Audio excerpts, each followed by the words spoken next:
Nasab yang menyimpang, munculnya sosok misterius dalam silsilah. Bersama saya Hakim Medsos. Dalam sejarah Islam, nasab adalah kehormatan.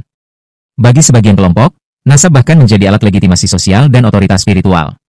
Namun, ketika nasab yang diklaim ternyata menyimpan nama-nama yang tidak dikenal oleh para ulama klasik, patutkah kita menerimanya begitu saja? Salah satu nama yang mencurigakan dan layak dipertanyakan adalah Ubaidillah bin Ahmad. Nama ini muncul dalam silsilah yang diklaim sebagai zuriyah Nabi Muhammad, khususnya yang dikenal melalui jalur Hadramaut. Tapi benarkah sosok ini benar-benar ada? Ataukah hanya tokoh fiktif yang sengaja disisipkan untuk membangun konstruksi legitimasi nasab? Mari kita bedah secara rinci. Silsilah yang diusung oleh kelompok Ba'alawi menyatakan bahwa mereka berasal dari Imam Ja'far Asy-Syadiq melalui jalur sebagai berikut. Ja'far Asy-Syadiq Musa Al-Kazim Ali Ahmad Ubaidillah Alwi Muhammad Alawi hingga sampai ke Hadramaut. Namun, ketika kita membuka kitab-kitab besar ilmu nasab yang telah diakui sepanjang sejarah Islam, kita justru menemukan versi yang sangat berbeda. Tidak ada jalur Ahmad Ubaidillah sebagaimana diklaim. Versi sejarah Islam yang diterima secara luas, baik oleh para ulama ahlu sunnah wal jamaah maupun oleh kalangan Syiah sendiri, menyebutkan jalur yang sahih sebagai berikut. Ja'far Asy-Syadiq Ismail Muhammad Ubaidillah Al-Mahdi, pendiri dinasti Fatimiyah. Perhatikan di sini, tidak ada nama Ahmad. Tidak ada jalur ke Musa Al-Kazim. Dan tentu saja, tidak ada tokoh bernama Alwi di dalamnya. Yang lebih mengejutkan, dalam semua kitab utama nasab dan sejarah klasik, tidak ada satupun yang mencatat keberadaan Ubaidillah bin Ahmad. Ini bukan sekadar kelalaian pencatatan. Ini adalah bukti bahwa nama tersebut tidak dikenal dan tidak eksis dalam tradisi ilmiah yang valid. Mari kita lihat buktinya secara akademis. Dalam kajian ilmiah, ketiadaan dalam sumber otoritatif adalah salah satu indikator paling kuat bahwa sebuah nama bisa saja merupakan rekaan belakangan. Dan inilah yang terjadi pada Ubaidillah bin Ahmad. Nama ini tidak hanya asing, tapi benar-benar tidak muncul sama sekali dalam kitab-kitab yang menjadi rujukan utama keilmuan Islam sepanjang abad. Tidak ada dalam Tanzib al-Asma wa al-Lughat karya Imam Nawawi, Jamharah Ansab al-Arab karya Ibnu Hazm, Al-Bidayah wa al-Nihayah karya Ibnu Katsir, Al-Kamil fi al-Tarikh karya Ibnu Atsir, Al-Ibar karya Ibnu Haldun, Tabakat Imsadi, Tarikh al-Yaqubi, dan Tarikh al-Tabari. Nama Ubaidillah bin Ahmad tidak pernah disebut, padahal para penulis tersebut dikenal sangat teliti dan rajin mencatat silsilah Ahlul Bait serta tokoh-tokoh yang memiliki pengaruh dalam sejarah Islam. Bahkan dalam kitab-kitab Syiah yang sangat detail dalam menyusun jalur nasab keturunan imam, tidak ditemukan jalur alternatif melalui seseorang bernama Ahmad yang memiliki anak bernama Ubaidillah. Artinya, jalur Ahmad Ubaidillah ini tidak dikenal oleh Sunni maupun Syiah. Ini bukan perbedaan mazhab. Ini adalah anomali sejarah. Di sisi lain, justru jalur Ismailiyah lah yang paling konsisten dan terdokumentasi. Bahwa Ubaidillah Al-Mahdi adalah anak dari Muhammad bin Ismail bin Ja'far Asy-Syadiq. Nama dan perannya dalam mendirikan dinasti Fatimiyah tercatat jelas, bahkan oleh para penulis yang tidak menyukai Ismailiyah sekalipun. Dan ini mengundang kecurigaan yang sah, apakah nama Ubaidillah bin Ahmad diciptakan untuk menghindari penyandaran nasab ke Ubaidillah Al-Mahdi yang dikenal sebagai pendiri dinasti Syiah ekstrim? Apakah karena nama Ubaidillah Al-Mahdi terlalu kontroversial, maka disisipkanlah satu nama fiktif, Ahmad? Jika benar demikian, maka nasab ini sedang berdiri di atas bangunan yang rapuh.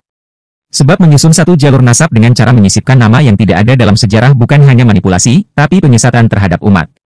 Dan anehnya lagi, nama ini hanya muncul dalam silsilah-silsilah lokal di Hadramaut atau manuskrip-manuskrip yang tidak diketahui asalnya secara ilmiah. Tidak ada isnad. Tidak ada referensi kuat. Hanya sekumpulan nama yang ditulis ulang dan dipercaya secara turun-temurun. Bukan dari sanad ilmu, tapi dari kebiasaan masyarakat. Padahal ilmu nasab bukan perkara main-main. Ulama seperti Ibnu Hazm, Ibn al-Jauzi, hingga Al-Sam'ani memelototi setiap jalur nasab dengan presisi, bahkan mencoret jalur yang tidak memiliki sanad yang sahih. Lantas, mengapa justru pada satu silsilah yang begitu panjang ini, dari Yaman ke Hadramaut, kita justru menemukan nama-nama asing yang tidak dikenal oleh siapapun sebelum abad ke-10 Hijriah? Pertanyaan ini tak bisa dijawab dengan, kami punya manuskrip warisan keluarga. Karena nasab tidak diwariskan lewat emosi. Nasab diwariskan lewat bukti, sanad, dan kesaksian ahli nasab lintas generasi. Kalau kita berdiri di atas prinsip ilmiah, maka tidak ada ruang untuk membenarkan sesuatu yang tidak bisa diverifikasi. Klaim tentang Ubaidillah bin Ahmad sebagai mata rantai kunci dalam silsilah Dzurriyyah Nabi adalah klaim besar. Dan klaim besar, butuh bukti besar.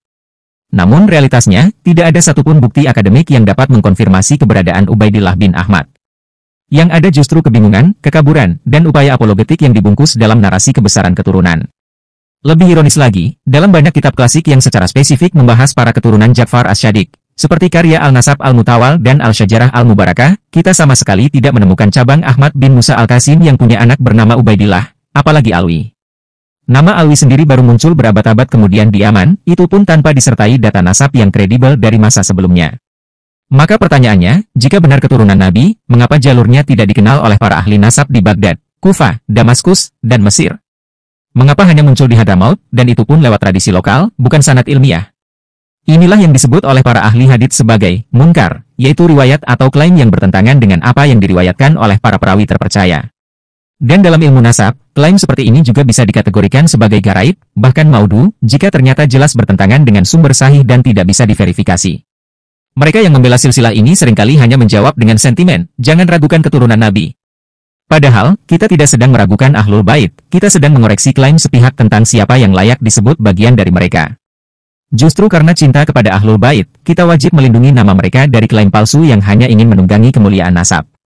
Karena dalam sejarah, tidak sedikit orang yang mengaku-ngaku keturunan Nabi demi kedudukan politik, kepercayaan massa, dan legitimasi sosial. Imam Malik pernah berkata, siapa yang berdusta dalam nasab, maka dia layak dihukum seperti pendusta agama. Kenapa? Karena nasab adalah amanah ilmiah, bukan baju kehormatan yang bisa dipakai siapa saja untuk mengangkat martabat palsu. Di akhir pembahasan ini, kita sampai pada kesimpulan yang tak terbantahkan. Ubaidillah bin Ahmad adalah nama yang tidak dikenal sejarah. Kitab-kitab klasik tidak mencatatnya, baik Sunni maupun Syiah. Silsilahnya bertentangan dengan jalur nasab yang telah mapan. Tidak ada sanad, tidak ada isnad, tidak ada keilmuan. Hanya klaim.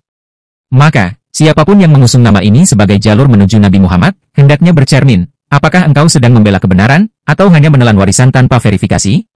Dan bagi publik, mari kita jaga kejernihan berpikir. Menghormati Ahlul Bait tak berarti menelan setiap klaim atas nama Ahlul Bait. Yang mencintai kebenaran, takkan ragu menolak yang palsu, even jika itu dibungkus dengan nama suci. Demikian semoga jawaban saya atas pertanyaan sahabat bisa memuaskan. Silahkan bagi kalian yang ingin bertanya atau ingin kejelasan soal polemik nasab Ba'alawi. Dari saya Hakim Medsos. Salam akal sehat.